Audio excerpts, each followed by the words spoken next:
মৌসুমের টাইমে আমরা চারদিকে দেখতে পাচ্ছি বাঙালিদের হিলসা ফেস্টিভ্যাল চলছে। আর যারা চাইনিজ লাভার তাদের জন্য কিন্তু চাউমিন নিয়ে এসছে সি ফুড ফেস্টিভ্যাল। আর এই সি ফুড ফেস্টিভ্যালটা কোথায় চলছে আর সি ফুড ফেস্টিভ্যালের মোটরটা সেটা আমি স্যারের কাছ থেকে জেনে নেব। Sir please. নমস্কার। যবে থেকে চাউমিন আমরা খুঁজছি তখন এই সি ফুড ফেস্টিভ্যালটা আমরা করতে প্রত্যেকবার বর্ষাকালে। তো মানে মনসুনের সাথে সি ফুড ফেস্টিভ্যালটা এমন হয়ে গেছে মানে বর্ষাকালে সবাই জিজ্ঞেস করে যে কবে হচ্ছে সবাই ওয়েট করে থাকে সি ফুড ফেস্টিভ্যালটার জন্য। প্রত্যেক বছরে যেটা বৈশিষ্ট্য সেটা হচ্ছে প্রত্যেক বছরের মেনুটা সম্পূর্ণ আলাদা থাকে তার আগের বছর। প্রচুর রিসার্চ করে আমাদের শেফরা আমাদের টিম পুরোটা তৈরি করে মেনুটা।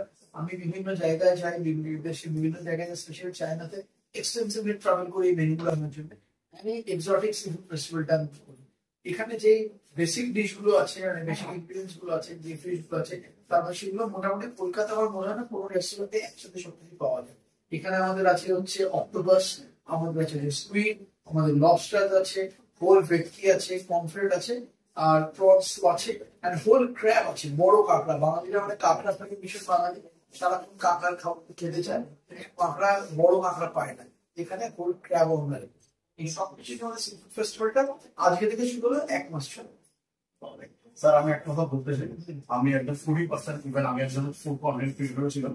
2017 থেকে আমি চাউমিন ফিজিক্স শুরু করি এন্ড আপনাদের পুরো নাম করতে পারি। Thank you so much. এবং আমরা সি ফুড ফেস্টিভ্যাল আসবেন, আপনার সব করে দিচ্ছি।